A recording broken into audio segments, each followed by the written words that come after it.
Well, hello, my friends, my lovelies, how are you?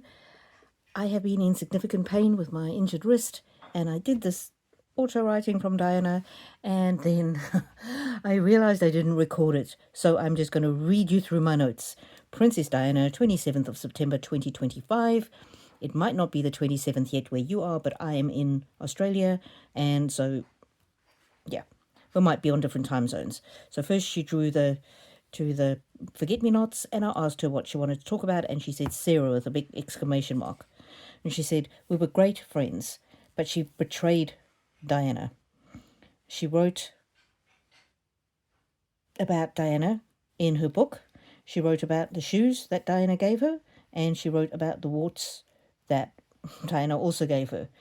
Diana found this extremely embarrassing and devastating, and she really trusted Sarah, and she thought that they were friends.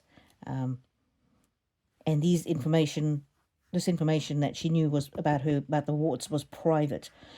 She also said that at the time she had terrible body image issues, and that kind of information getting out into the public just made her feel betrayed. The friendship broke up because Diana couldn't trust Sarah at all. Then she spoke about the trouble that's catching up with Sarah now is slightly unfair because the trouble's actually in Sarah's past. It's what Sarah did in the past. So it's slightly unfair that it's catching up with her now because it was something that she did in the past. And she spoke about that email where she said that she was a supreme friend, or Jeffrey or Epstein was her supreme friend, even though she denied that they were friends at the time.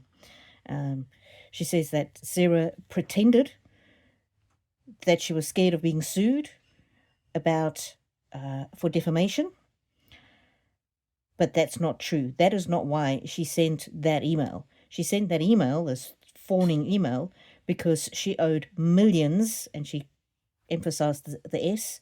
She owed that man millions. And so she pretended that she was scared to be sued, but the truth is that he had already been convicted. And there was a suggestion that she was scared that he was going to sue her for defamation because she said the word pedophile, but he was already a convicted pedophile. So it was all, she wasn't scared about being sued for defamation. She was scared that it would come out how much money she had borrowed or loaned from him. She was scared that the amount of the debt, how much, would come out, and that would be really bad for her image. It would be bad for the royal family.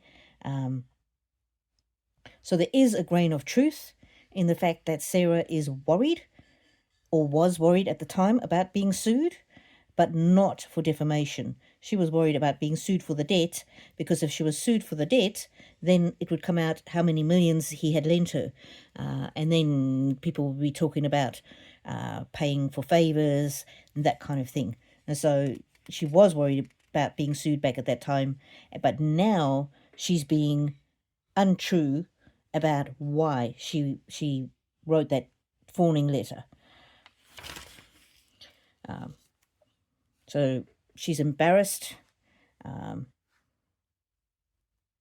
don't know what the hiding and the groveling. It was a groveling letter. Oh, she wanted to hide. She didn't want to be embarrassed by this large sum of money that she'd borrowed, and that's why she sent that groveling letter, because of the money, not because of any other reason. She didn't want people to know how indebted she was. And then Diana saw several different futures for Sarah. She saw her being completely removed from the royal premises, from all royal events, from all family events. That was one potential outcome, and she did not think that that was going to happen, especially not while Charles is alive.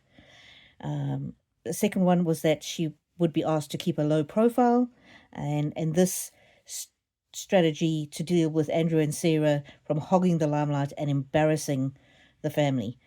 She didn't think that that Charles would be strong enough to enforce this, because she said Charles is very unwell and he's very tired, but Wills would be the one who would enforce it. And then there was a couple of other potential timelines that she saw for Sarah, but she did not want to say what those potential timelines were, other than they were very bad. They were bad, very, very bad. So, and then she sort of was talking after that about Charles being unwell, and then she left the reading. She didn't want to communicate anymore right at that point. So sorry, my lovelies, that I that I messed it up and didn't record it properly. But anyway, hopefully this gives you enough of an information. And what do you think? What do you think the royal family can do about Sarah and Andrew? I mean, for my mind, the very minimum is just to take them off the royal family, off the royal website. Oh, but I'd love to know what you think, and I really appreciate all of you that comment on my videos and all of those that hype the videos. It's a new thing on YouTube. It's really, really important, and I will do a video showing you how to do it.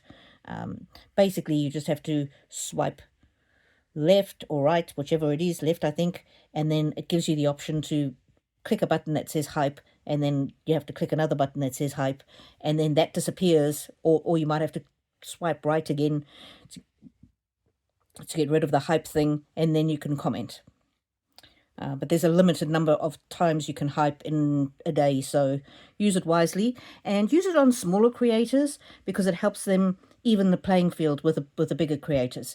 So one of my videos was hyped to number 80 out of 100 in Australia, and that one did really, really well. So really, it shows it to more people. That's what I'm saying. All right, my lovelies, you have a fantastic day, and may the angels walk with you now and always.